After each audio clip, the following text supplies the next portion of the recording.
Gadis cantik ini memakai lipstik. Tiba-tiba lipstik jatuh ke tanah. Saat membungkuk untuk mengambil lipstik, menemukan sesuatu di sebelah tempat sampah. Dia melangkah dan mendorong kertas toilet keluar untuk melihat. Ternyata dompet Chanel. Di dalam semua jenis kartu dan uang tunai. Dia tersenyum tanpa sadar. Pada saat ini, seorang wanita kaya masuk. Dia bolak-balik mencari dompetnya yang hilang. Gadis itu melihat itu dan dengan cepat memasukkan dompetnya ke dalam tasnya. Wanita itu bertanya apakah dia melihat dompet hitam itu jatuh di sekitar sini. Dia pura-pura tidak melihat itu dimanapun. Setelah wanita itu pergi, dia langsung pergi ke toilet. Dengan tenang mengeluarkan semua kartu di dalam dompet. Buang ke tempat sampah di sebelahnya. Lalu memasukkan semua barangnya ke dalam dompet. Manipulasi yang terampil harus disebut profesional. Tapi keahliannya adalah berburu. Dia duduk di ruang tunggu bandara. Buku ekonomi di tangannya. Duduk santai dan menunggu mangsa muncul.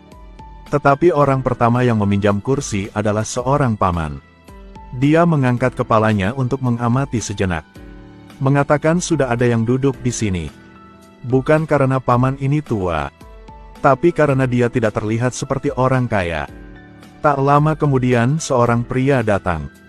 Dia mengangkat kepalanya dan melihatnya sebentar. Melihat mengangkat tangan dengan aura otoritas dan mewah. Dia dengan senang hati menyetujui tawaran pria itu. Gadis itu sangat percaya diri dengan sudut miringnya. Mengangkat telepon menunjukkan bahwa dia bukan orang biasa. Pria itu dengan cepat tertarik padanya. Secara proaktif memperkenalkan diri sebagai Tong Chan. Dengarkan dia dari kalangan kelas atas. Dia sengaja dengan dingin menjawab, Pria ini melihat buku ekonomi yang sedang dibacanya. Jadi ambil juga buku ekonomi dan berikan padanya.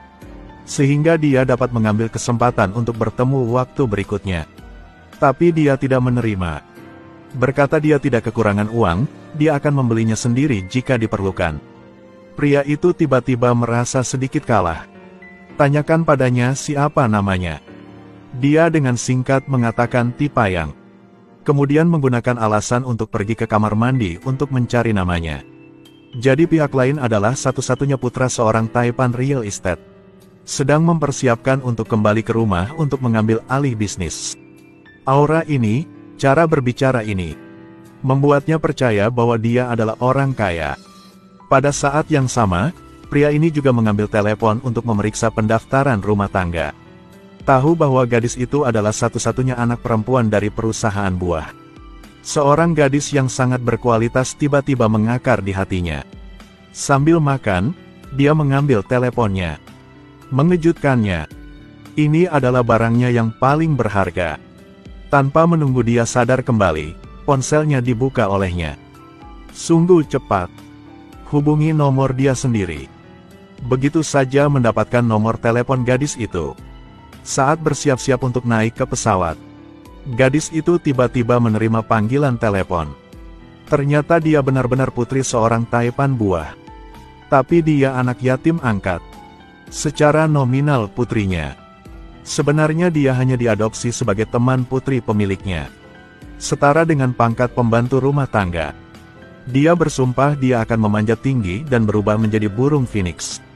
Setelah pesawat mendarat, gadis itu pergi ke hotel untuk check-in. Pada saat ini pria itu tiba-tiba muncul. Dia buru-buru mengambil daftar di tangannya. Takut dia akan melihat nama aslinya. Menyalahkannya karena mengejutkannya.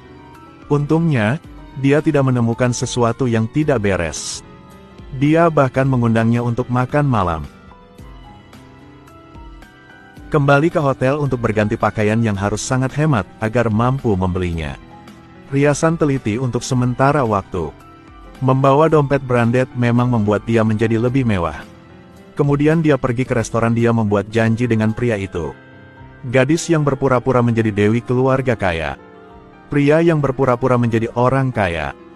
Dua orang yang percaya pada identitas masing-masing tanpa keraguan. Setelah beberapa saat, gadis itu berpura-pura mabuk.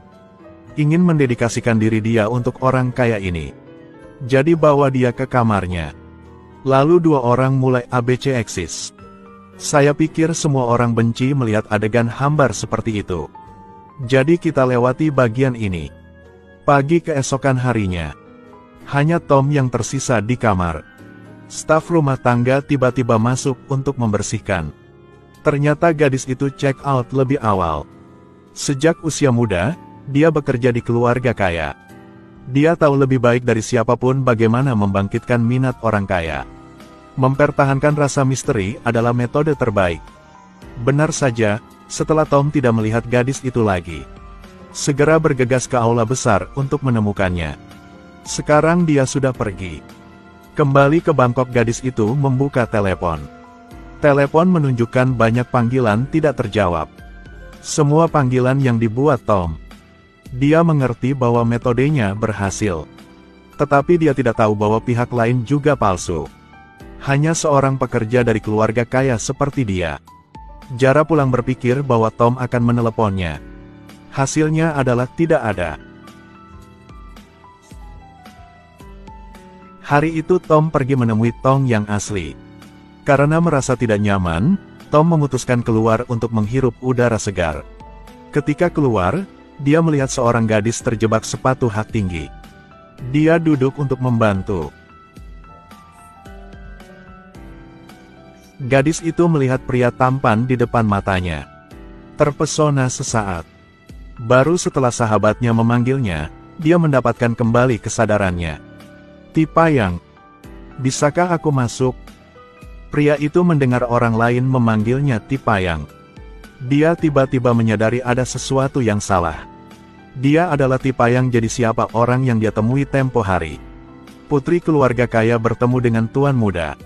Namun dia hanya memperhatikan pelayan di sebelah tuan muda. Karena kesopanan, dia melakukan kencan buta sesuai dengan prosedur yang benar. Lalu kegilaan itu terjadi. Setelah dia membawa Tipayang pulang rumahnya, Tong melihat gadis di pintu. Tiba-tiba, memiliki prasana di hati. Tanya Tipayang siapa dia. Tipayang mengatakan dia adalah asistennya. Saat itu Tom juga mengenali Jara. Menyadari dia tidur dengan anak keluarga bangsawan palsu. Khawatir akan ketahuan menyamar sebagai tuan muda, dia buru-buru menyuruh Tong masuk ke mobil. Tapi Tong jatuh cinta pada kecantikan itu. Ingin memenangkan cinta Jara. Sopir itu ketika mendengar ini, memutuskan untuk membalas dendam pada orang yang menipunya. Sudah 2 hari sejak Jara kemari dan tuan muda belum menghubunginya. Dia tidak bisa menahan diri, jadi dia menulis pesan teks. Tapi pikirkan lagi dan lagi hapus. Karena wanita cantik perlu menyimpan misteri. Dan Tom tahu Jara palsu. Sengaja meneleponnya berpura-pura mengajaknya kencan. Jelas bahwa Jara senang namun tetap bersikap arogan. Tom masih tidak mengekspos gadis psikopat ini. Mengatakan bahwa dia hanya ingin mengajaknya makan. Gadis itu pulang untuk mengambil pakaian bermerek dari lemarinya. Coba sepasang sepatu hak 10 inci. Bersiap untuk makan bersama Tom. Malam itu Tom diam-diam berpura-pura menonton akting Jara. Bahkan memujinya karena menjadi orang yang apresiatif.